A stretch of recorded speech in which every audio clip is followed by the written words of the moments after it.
Hello කට්ටියටම කොහොමද? අද මං ඔයාලට පෙන්වන්න යන්නේ අපේ මේ දවස්වල කදුරියේ වැඩ නෑ වැඩිය. සීතල කාලේ හින්දා ගොඩාක් වැඩ අඩුයි. මාළු පටවනවා. අද ඉතින් මට වැඩකට කියලා තියෙන්නේ මෙන්න මේ කන්ටේනර් පෙට්ටිය තින්ත ගන්න තමයි තියෙන්නේ. සජන්නින් කෝල් එකක් දීලා කිව්වා මෙන්න මේ කන්ටේනර් පෙට්ටිය ග්‍රයින්ඩර් කරලා ඉවරලා තින්ත ගන්න කියලා.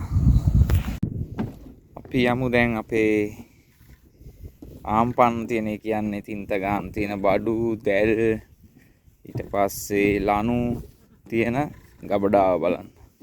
දැන් ඒකෙන් මට කොහොමද තින්ත ගන්න තියෙනවා. පින්සල් ඊට පස්සේ මේ තියෙන දැල් තමයි දැල් දැන් කොට ගහලා තියෙන්නේ. සේරම දැල් මාරු කරලා එහෙම පොඩ්ඩක් අපිලි වෙලා ඒක ගණන් ගන්න එපා. මේ වගේ මේ තමයි තියෙන්නේ තිනර්.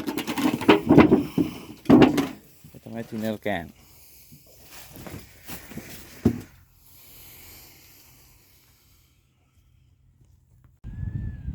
මේ තමයි ඉතින් අපේ කදුරිය බලා ගන්න ආරක්ෂකයෝ ටික. එයිනේ බලා ගන්න වෙනුවට මේ කට්ටිය කරන්නේ මාළු පැටව ටික කන එක තමයි. ගොඩක්ම ඉතින් සීත කාලේට වැඩ අඩු නිසා කදුරියේ කරන්න තියෙන ඉතින් මේ තින්ත ගන්න වැඩ, ඊට පස්සේ සුද්ධ කරන වැඩ, පාජි හදන වැඩ. පාජි කියන්නේ දැන් ඔය අපි ඉන්න තට්ටුව හදන වැඩ. ඒ වගේ වැඩ තමයි සීත කාලේට ගොඩක් මිතින් කරන්න තියෙන්නේ. කොරියාවට දීවර ජොබ් එකකට ඇවිල්ලා හුදු යනවටම වඩා කදුරියක වැඩ කරන එක ගොඩක් මං හිතන විදිහට නිදහස්. ඒක මගේ මතේ. ඔයාලගේ මතේ වෙනස් වෙන්න පුළුවන්. නොවැම්බර් අවසාන වෙනකොට සීතල කාලේ පටන් ගන්නවා. සීතල කාලේ පටන් ගන්නවත් එක්කම කෑම ගහන එක අපි ගොඩක්ම දුරට අඩු කරන මාළුන්ට දවසට එකපාරක් විතර ගහනවා. නැත්නම් දවසක් කියලා දවසක් වගේ ගහනවා. සාමාන්‍යයෙන් ජනවාරි මුල වෙද්දී කෑම ගහන එක නතර කරලම දානවා අපි. ආපහු යාළුන්ට කෑම ගහන්න පටන් ගන්නෙ පෙබරවාරි නෙවෙයි මාර්තු මැද වගේ වෙනකොට තමයි අපි මාළුන්ට ආයේ කෑම ගහන්න පටන් ගන්නෙ. මොකද මාළු කන්න පටන් ගන්නෙ සාමාන්‍යයෙන් මාර්තු මැද වගේ ඉඳලා තමයි කන්න පටන් ගන්න. සීතල කාලේ ගොඩාක් දුරට කරන්නේ මාළුන්ට කෑම ගහලා ඉවර කළා මාළු විකුණන එක තමයි කරන්නේ. මේ දවස් වලට සාමාන්‍යයෙන් ටොන් 10 15 වගේ මාළු විකුණනවා. මාළු දෙසැම්බර් ජනවාරි පෙබරවාරි වෙනකම් මාළු විකුණන එක තමයි ඉතින් කරන්නේ. ඒ වගේ විකුණන්න නැති දවසට තමයි මේ වගේ කදුරියේ තියෙන පොඩි වැඩ ටික කරන්නේ අපි. මාළු පටවන වීඩියෝකුත් අනිවාර්යෙන් ඉස්සරහට ගේන්නම් මම.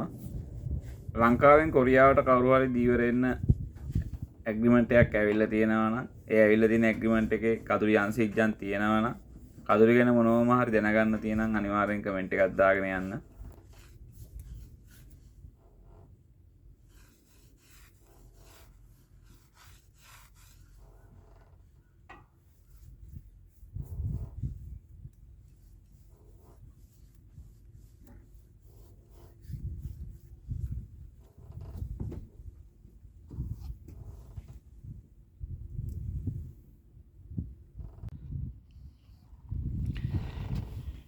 අතට ඉතින් තින්ත ගාලා මේ ටික ඉවරයි. ආයි ඉතින් හවස කෑම ටිකක් ගහන්න තියෙනවා. ඒ ටික ගහලා අද දවසේ වැඩත් ඉවර කරනවා. එහෙනම් තවත් වැදගත් වීඩියෝ අනිවාර්යෙන් මම ඔයාලට ගේන්නම්. මතක ඇතුව මේක channel එක subscribe කරලා share කරලා like එකක් දාලා comment එකක් දාන්න අමතක කරන්න එපා ඉතින්. ගිහින් එන්න. හැමෝටම ජය වේවා.